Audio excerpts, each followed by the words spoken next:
Bonjour à toutes et à tous, bienvenue sur KTV et Kwezi FM, le 106.9 pour un temps de parole, non pas en direct aujourd'hui, puisque l'on reçoit une invitée exceptionnelle, on reçoit la ministre des Outre-mer, Madame Paul Angevin, bonjour. Bonjour. Merci d'avoir accepté notre invitation et de nous accorder quelques minutes. Je vous en ai parlé tout à l'heure, juste avant l'émission, vous allez essayer de répondre effectivement aux questions des téléspectateurs et auditeurs du groupe Kwezi. Donc on attaque tout de suite, c'est Hassani Abdoul de Aqua qui comprend pas pourquoi vous n'allez pas visiter les sinistrés du côté d'Aqua, surtout que vous n'arrivez pas les mains vides, Madame la Ministre. Ah oui, puisque nous avons, en tout cas, même si on n'a pas le temps d'y aller, on a pensé à eux, puisque vous savez que le ministère va débloquer des aides à hauteur de 100% pour les sinistrés suite au cyclone Hélène. Donc nous avons fait un très gros effort et je crois que véritablement, ils peuvent dire que nous nous sommes battus pour eux et que j'espère que grâce à ces fonds importants, nous allons pouvoir assister à la reconstruction de ces milieux. Daniel de Vaïbé, lui il est très inquiet, il est enseignant et il s'inquiète par rapport à l'insécurité. Il a le sentiment que l'insécurité monte à Mayotte et que ça devient compliqué pour pouvoir travailler à Mayotte. Vos sentiments sur l'insécurité? Alors vous savez que nous avons une situation particulière à Mayotte puisque nous avons beaucoup de jeunes qui sont souvent décrocheurs, qui ne sont pas allés à l'école, qui sont un peu livrés à eux-mêmes et par conséquent nous devons prendre des mesures pour encadrer ces jeunes, pour lutter contre le décrochage, parfois pour leur permettre d'être scolarisés. Il y en a beaucoup qui ne sont pas du tout scolarisés et il me semble que la production de sécurité, c'est une action commune. C'est-à-dire qu'on a besoin des enseignants, on a besoin de mettre sur pied du périscolaire de qualité. J'ai fait une convention avec les CMEA pour les actions qu'ils peuvent mener pour encadrer les jeunes ici. Nous avons, cet après-midi, vu un certain nombre de jeunes qui sont formés comme médiateurs, ce qui va leur permettre d'intervenir, et ça c'est l'État qui a pris en charge à 100% la formation de ces jeunes, ce qui va leur permettre d'intervenir lorsqu'il y a des incivilités et qu'il y a des atteintes à la tranquillité, notamment autour des écoles. Et enfin, évidemment, il faut développer les réponses judiciaires qui soient adaptées. Donc je comprends que ce soit un souci parce que la tranquillité est un droit, mais me semble-t-il, il faut que tous ensemble, et justement s'il est enseignant, il sait que là encore, il y a des choses à faire autour des écoles, autour de l'échec scolaire, pour pouvoir aider à ce qu'il n'y ait pas une entrée des jeunes dans la délinquance. Et ensuite, quand c'est le cas, il faut qu'on mette sur pied davantage de structures permettant de les soutenir. Quand j'étais venue à Mayotte la fois précédente, j'avais visité comme ça une structure qui prenait en charge les jeunes dans les rues et qui faisait un très bon travail.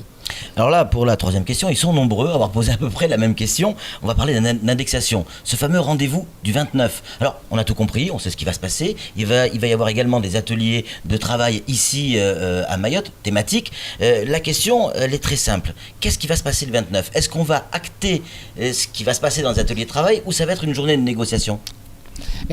Tout ce qu'on aura déblayé avant, évidemment, permettra que le 29, on puisse conclure. Ouais. Bon. Si vous voulez, je suis arrivée, j'ai croisé à l'aéroport, enfin nous nous sommes un peu entretenus, Didier Migaud, qui est donc le premier président de la Cour des comptes, et il faut que nous arrivions à concilier plusieurs éléments contradictoires. C'est-à-dire qu'il faut que nous ayons à Mayotte suffisamment d'attractivité pour que les enseignants ou d'une manière générale les fonctionnaires qui nous manquent aient envie de venir. Et en même temps, nous devons gérer au plus près les finances publiques, puisque vous savez que la Cour des comptes regarde avec beaucoup d'intérêt le niveau de rémunération des fonctionnaires. Donc nous avons, me semble-t-il, pris des mesures qui sont assez positives pour essayer de respecter l'attractivité de Mayotte. Nous sommes en train de voir comment, cette fameuse clause de revoyure, comment nous allons arriver à progresser. Mais je pense qu'avant le 29 septembre, il faut que nous travaillions ensemble. Mon cabinet, d'ailleurs, doit rencontrer un certain nombre d'organisations avec Madame Lebranchu, de manière à préparer les choses. Mais il faut que de part et d'autre, nous arrivions à un équilibre qui soit raisonnable, puisque nous ne faisons pas une négociation simplement entre nous, mais nous sommes quand même sous l'œil à la fois de la société civile et aussi de la Cour des comptes, donc faisons les choses sérieusement. Elan Ziz, il est policier et il vit à Mamoudzou et il nous explique que tout le monde n'a pas l'indexation chez les policiers et que certains ne l'ont pas et il s'étonne que l'on puisse parler d'égalité. Il parle même d'inégalité. Tout le monde à Mayotte n'a pas d'indexation, puisqu'il y a des gens dans le privé qui n'ont rien du tout. Oui, c'est pas faux. Mais au sein même des policiers, il y en a qui l'ont, il y en a qui l'ont pas.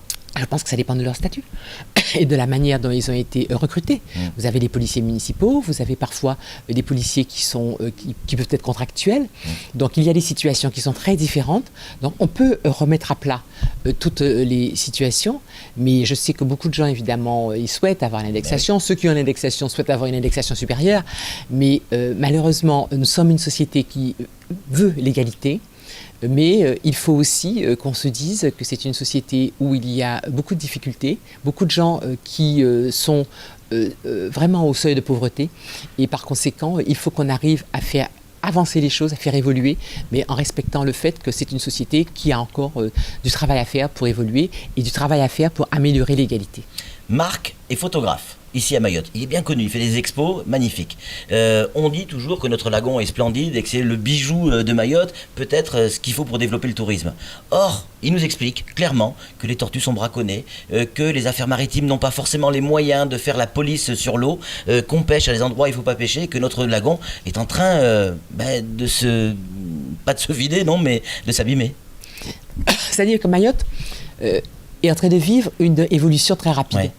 Nous sommes passés d'une île qui n'était pas beaucoup peuplée et où beaucoup de gens avaient une vie un peu naturelle, à une île qui est beaucoup plus développée. Et par conséquent, aujourd'hui, on doit introduire à la fois des questions de sanitaire, d'évacuation, d'assainissement, et en même temps, on doit aussi introduire des comportements écologiques, alors que précédemment, c'était une vie qui était sans doute beaucoup moins contraignante.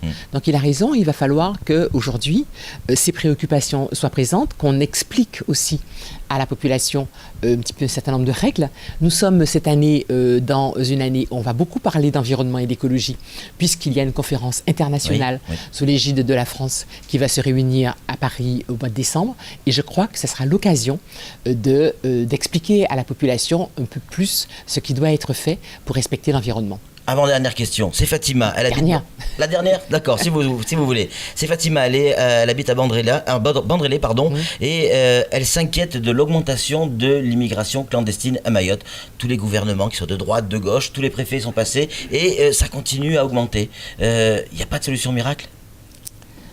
La difficulté que nous avons dans cette région, enfin, comme tout le monde sait, c'est que nous avons une île qu'on est en train de développer. Il y a une solidarité nationale qui essaye d'avoir pour Mayotte des équipements qui soient des équipements à un niveau satisfaisant dans un pays développé. Et vous êtes entouré d'îles qui ne sont pas du tout au même niveau.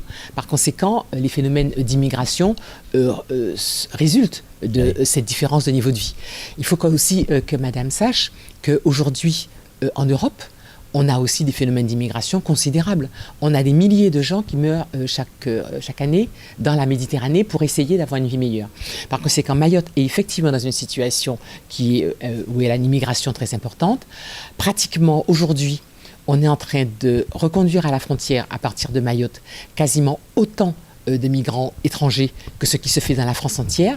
Donc je pense que les équipes ici ne chôment pas, mais il faudra qu'on arrive à avoir des situations où on réfléchisse aussi avec les pays autour pour voir avec eux comment peut-être améliorer la coopération pour que les gens aient un minimum d'équipement chez eux et n'aient pas besoin de risquer leur vie pour venir ici avoir une vie qu'ils souhaitent meilleure et qui souvent ne l'est pas beaucoup mieux. Madame la ministre, merci d'avoir répondu à nos questions. C'est tout pour ce temps de parole. Tout de suite, la suite de nos programmes.